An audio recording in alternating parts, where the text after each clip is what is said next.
Good evening, everyone. I hope everyone's had a happy new year. Robert T. Green, the CEO of PrePostGame, also known as Players Rep. I'm doing this impromptu live at 10:45 p.m.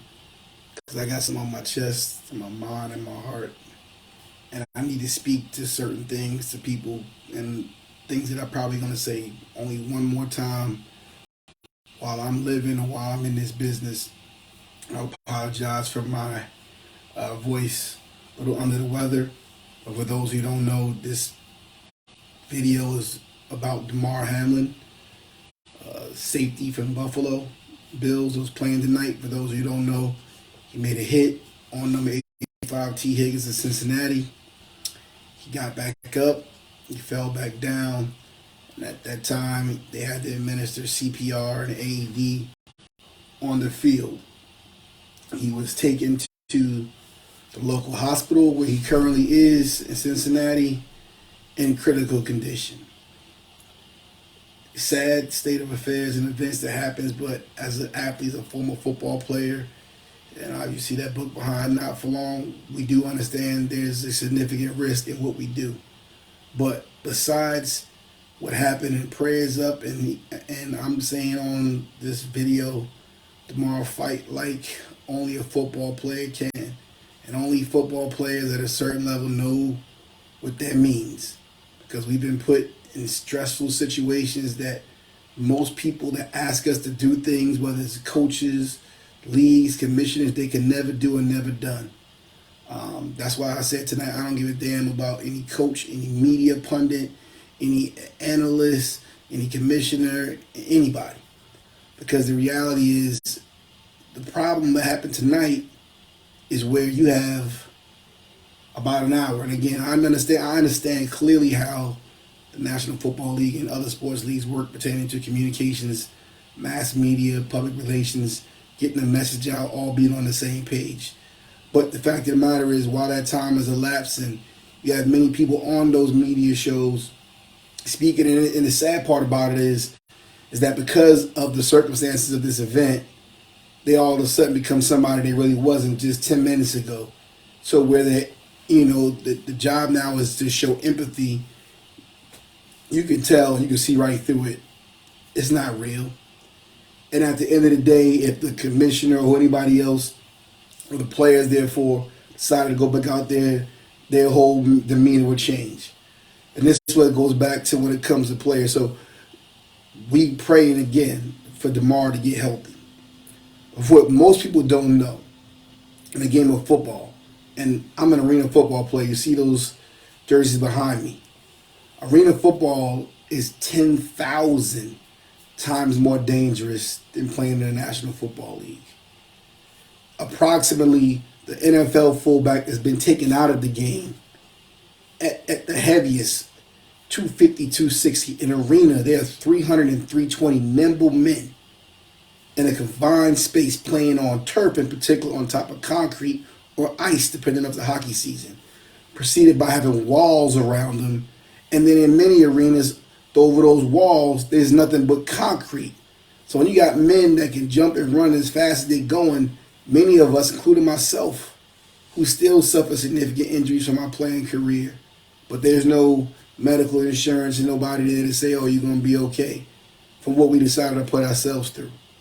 So while we praying strong that he will recover, many people don't know that many arena football players have literally died on the football field from a collision, from the game being too fast, and their heart exploded, and other things. But the point of the matter in all of this is when people want to say, well, what's Goodell waiting for? Roger Goodell did not suspend or cancel the game. And this is the biggest microcosm about this whole thing in this area about who decides what. So I'm going to say this one more time for everybody. And this includes the youth coaches. This includes pastors. This includes anybody that thinks that when it comes to a young person and their decision making, in particular being a player's rep, we're talking about sports, any personal or business decisions they make for any reason, not being comfortable, mental health, being bullied, disrespected, no matter what, They have the right and they need to make that decision what's best for them, not for you. I'm telling you, I'm looking you in your face. I'm telling you, not for you. Because the bottom line, what no one wants to say, all things being said, and this goes back to talking about the value of life and who you are. So whether it's this situation on a football field where this young man can't get up and his life may be changed forever, this goes back to, were you prepared when you couldn't play football anymore? What life changes that may happen? Were your family secure? Was your business secure? You have children? Are they secure? Because if the answer is no, that means everybody around him, family, coaches, teammates, you failed this young man miserably.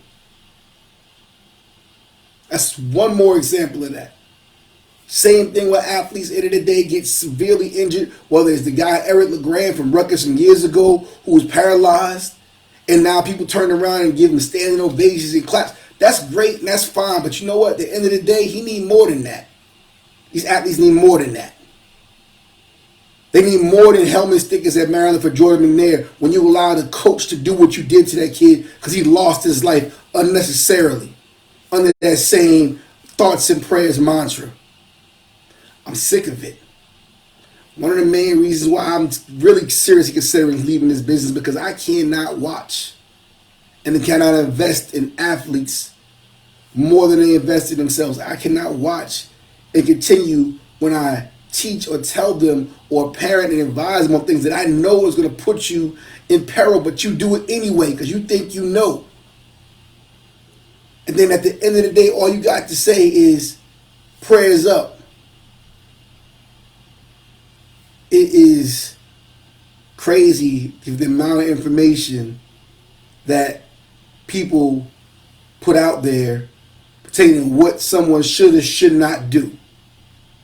And me being a business person, but at the end of the day, the reason why I focus on business because I'm clear about what people really think about athletes.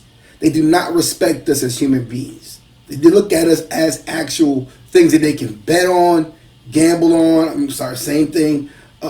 Play with, advise, anything under the sun that it can entertain you or basically help you get somewhere to put money in your pocket. It is our bodies and our mind on the line, not yours. Again, coaches ask us to do things that they can never do and never done.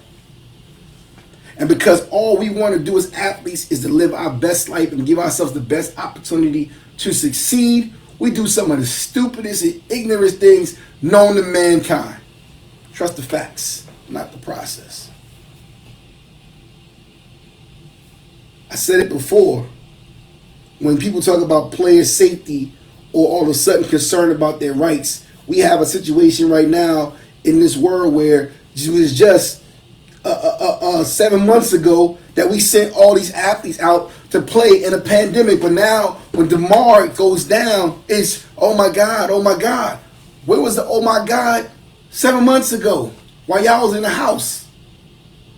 You had a majority of African American athletes in football and basketball and women's basketball outside. The NCAA did the same thing. They was gonna allow, in the height of the pandemic, these athletes, these unpaid laborers, to go out and entertain people to make money for somebody else. Yeah, myocarditis is real. But 30 years from now, everybody under the sun will say you signed the waiver, athlete, to say that you took the risk and responsibility for your actions when you were uneducated, underrepresented, and unprepared for the circumstances or the consequences for your unknown actions.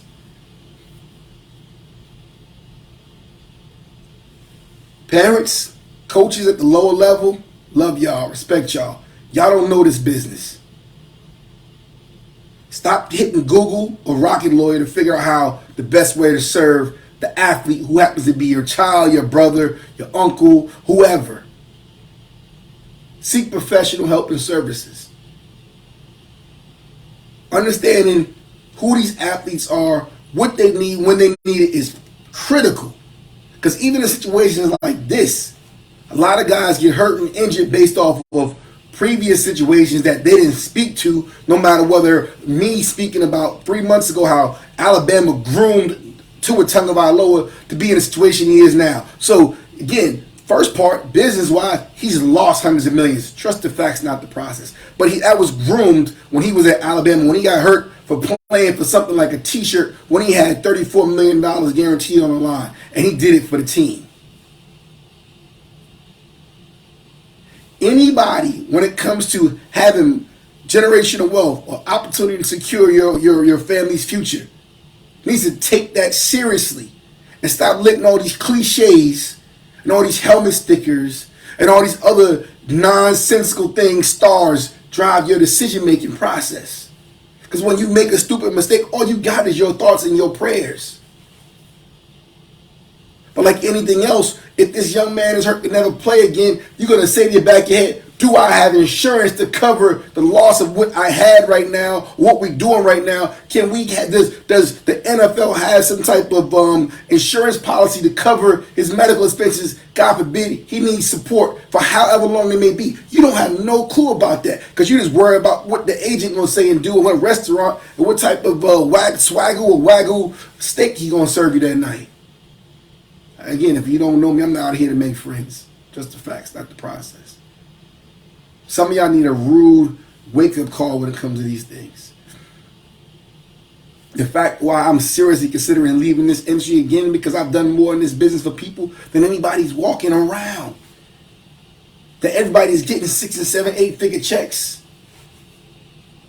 This hurts me so much because I've watched myself. I've watched another client that I've actually represented.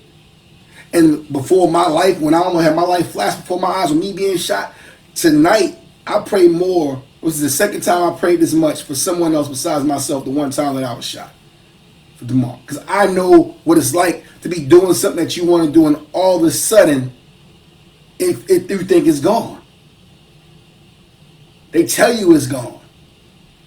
That kills you and an athlete in our eyes more than anything else. Because we ain't prepared to do nothing else. And I pray that that man finds peace and finds strength to fight for something to stay here. Because if he feels like a lot of us who don't think without the game of football based on everybody around us, our peers, our parents, our coaches, the runners, that without the game, we have nothing to live for. And that's when we stop fighting. So that's not just an analogy of what happened on the field tonight. That's what happens in life, and the game's over during the transition. Just the facts, not the process.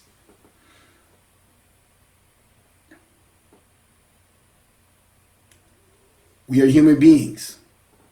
What we think, what we want, what we feel matters. It is not something that you come up with and all of a sudden, again, to appease the media, you want to act like. And that's my biggest thing right now. Because the same thing when the world wants to say Roger Goodell made the decision. I'm saying Roger Goodell didn't make any decisions. The Buffalo Bill players and the Cincinnati Bengals players made that decision. It wasn't Zach Taylor. It wasn't Sean McDermott.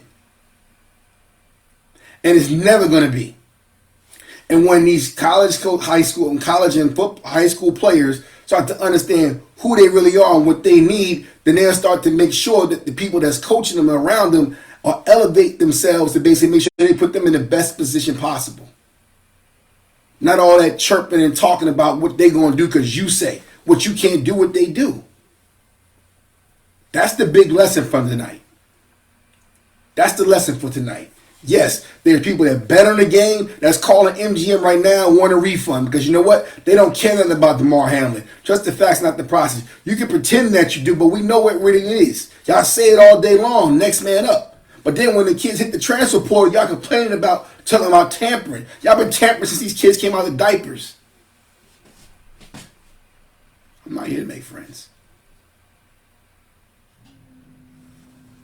Julian Yearwood played for Arena football team, Bakersfield. The crazy part about that story, that I played on that field literally the week after this young man died. As I said, Arena football is fast, fullback. Story goes, the man came from the outdoor game like he normally do. Some guys drink things, do things before the game. Some guys take some type of pills or vitamins or whatever it may be. Some guys should drink Red Bull. Like I said, bad for your heart. The man had no idea how fast his game really went. Another young man from The Los Angeles Avengers back when died on the field. Because in arena football, linemen actually run down on kickoff. He ran down on kickoff and he put his head down and caught a knee and it broke his spine. So we know about trauma. At least I know about trauma in sports in the sense of people that play football, the significance of it. I was playing against a team while I played for Albany, and I'm running across the field. I'm looking up in the lights. Me and the other guy. But that wall was to hit that wall, and then when I hit that wall, hit that floor, in 10 minutes, my left side of my body didn't even feel, I couldn't feel nothing. I can't say I was scared at that time, because that's the second time I thought my life was almost done. But this time around, as I said before, as a player's rep, this showed tonight when the world watching, really, who people really are when it comes to athletes. And I've been saying this myself as a lone wolf or lone warrior, whatever you want to talk about. That's why I'm the player's rep. That's why I say what I say. That's why I say skip the bowl game and opt-outs, because it makes zero sense to risk your life for somebody who would never do the same for you. My name is Robert T. Green. I'm the CEO of PrePostGame. We're praying for DeMar Hamlin, but athletes, understand, you have to do what's best for you. You got to understand who you are, and you got to make every preparation possible for life for when you do. When you play the game, and you need to be planning from day one for what you do when the game is no longer there. God bless you guys. Happy New Year.